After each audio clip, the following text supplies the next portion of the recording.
Bonjour à toutes et à tous. Plus de 95% de la population française est équipée d'un téléphone portable aujourd'hui en 2025.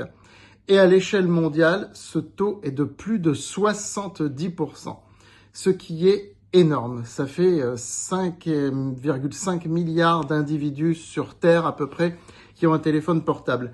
Dans l'histoire de l'humanité, c'est l'un des biens manufacturés les plus diffusés qui soit.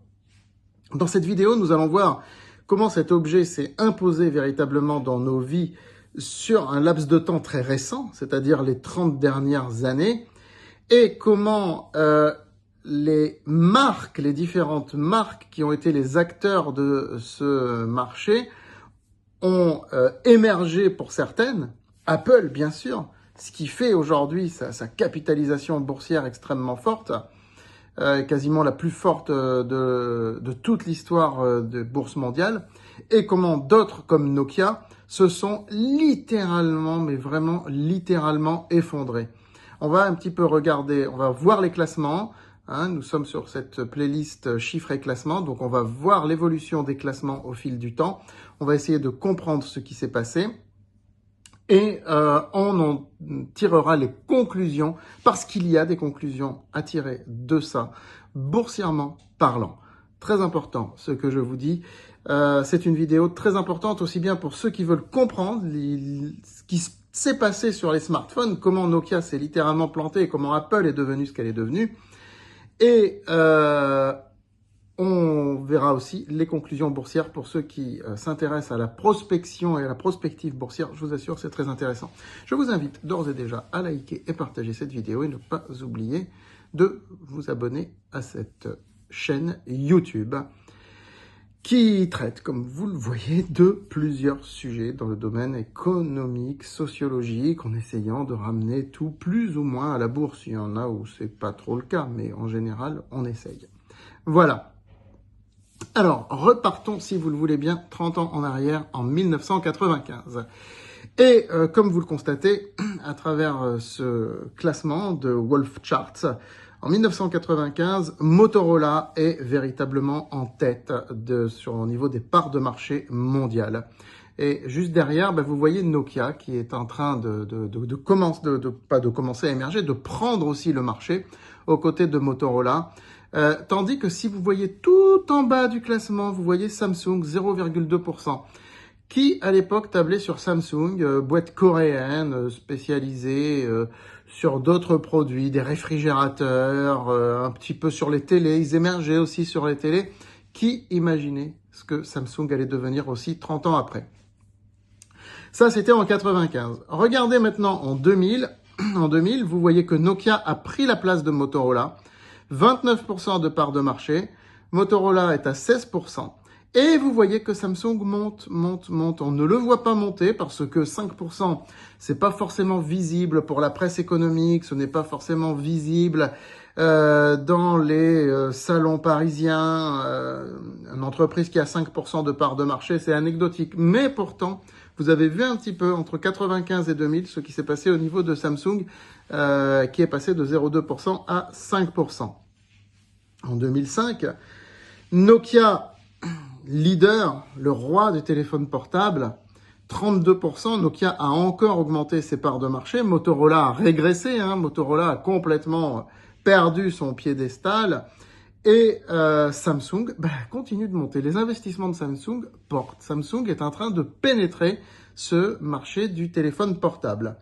Et en 2008, là, c'est vraiment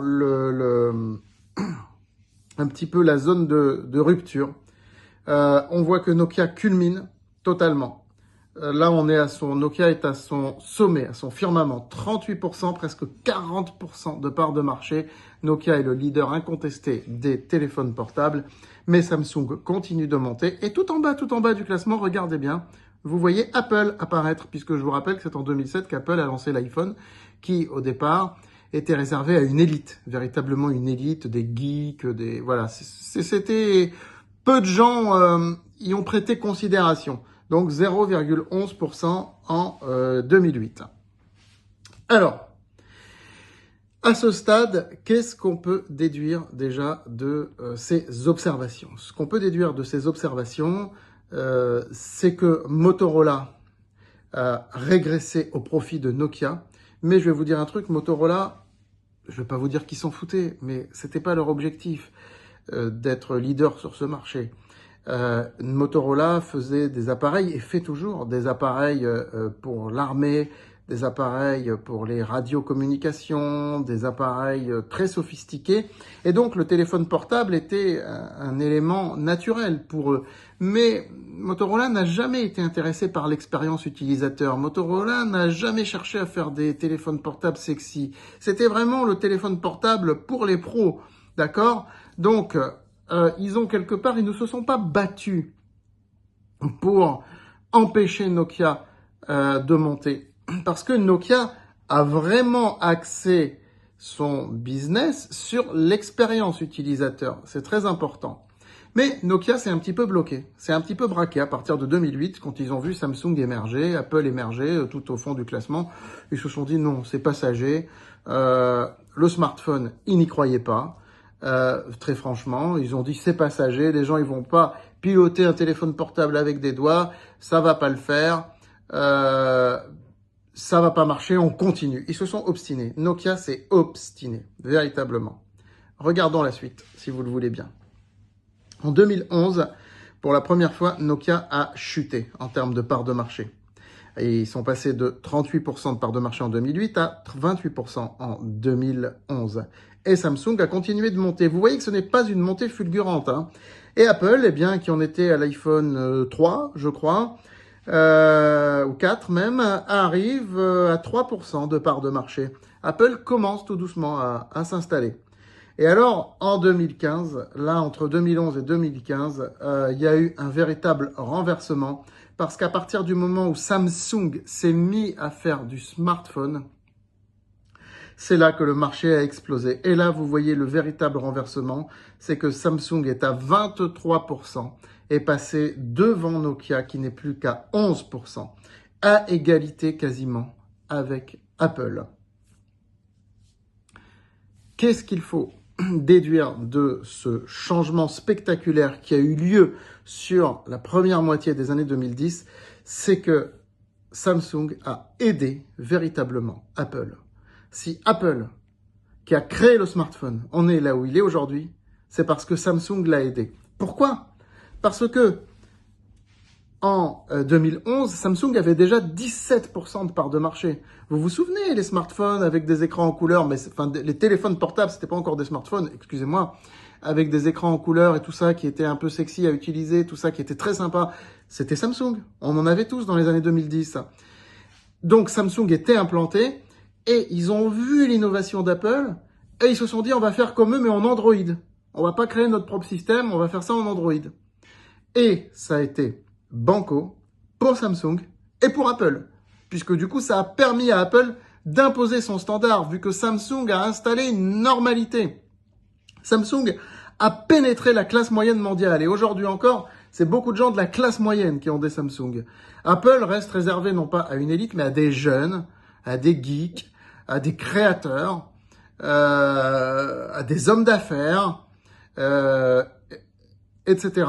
Samsung s'est vraiment imposé sur la classe moyenne. Et du fait qu'un produit qui s'est imposé dans la classe moyenne, à savoir le smartphone, a pris cette ampleur, bah du coup, ça a rendu Apple beaucoup plus crédible, beaucoup plus légitime, et ça lui a permis de se démocratiser. Et voyons la suite du classement. Eh bien, vous voyez qu'en 2019, Samsung est le leader incontesté, avec Apple à 13%, bien en dessous, hein, bien en dessous.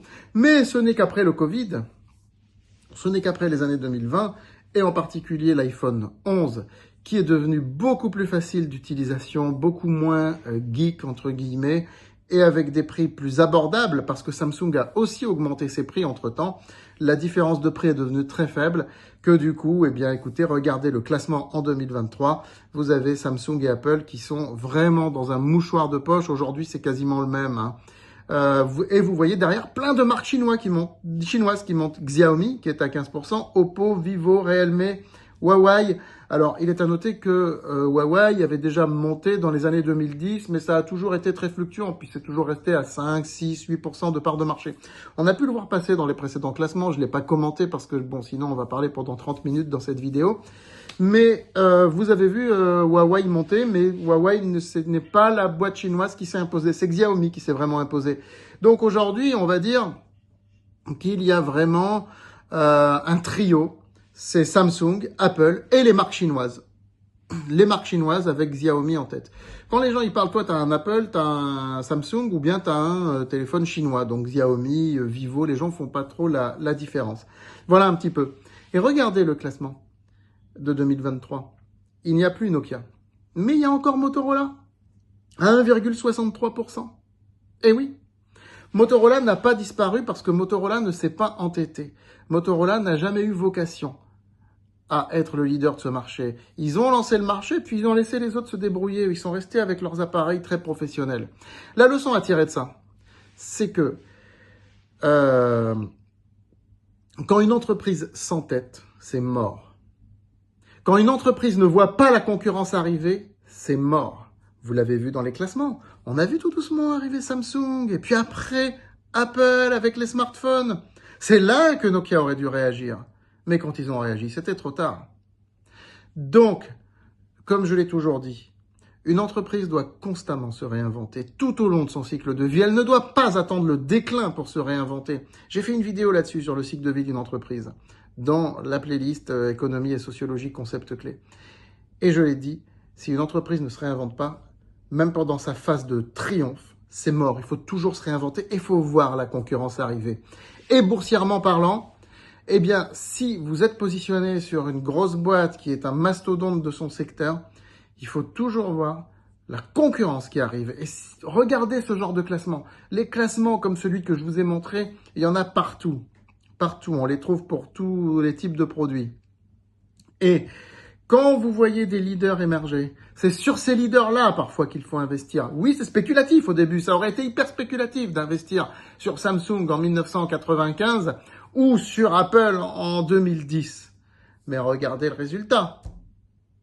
Et par contre, ceux qui ont gardé leur titre Nokia, c'est la débandade complète. Nokia a vraiment non seulement touché l'eau, Nokia a coulé même, on peut le dire. Nokia a véritablement coulé et on n'en entend plus parler. Aujourd'hui, c'est malheureux, c'est triste, mais c'est comme ça. Nokia n'a pas voulu se réinventer. Penser que ça allait être une mode passagère, le smartphone, que Apple n'était pas crédible, c'était une marque d'ordinateur, Samsung c'était une marque de réfrigérateur, mais que c'était Nokia qui était assimilé au téléphone portable. Ça veut dire aussi que sur un marché émergent, comme les téléphones portables, parce que comme je l'ai dit au début de la vidéo, c'est un marché récent qui n'a que 30 ans, eh bien ça veut dire aussi que sur ce genre de marché, c'est pas pareil que sur un marché séculaire qui est là depuis 2 siècles. Il faut être capable de se réinventer. Et la marque compte énormément. Voilà pour la petite leçon. Nous en ferons d'autres comme ça, des vidéos. Likez, partagez, inscrivez-vous à cette chaîne YouTube. À très vite.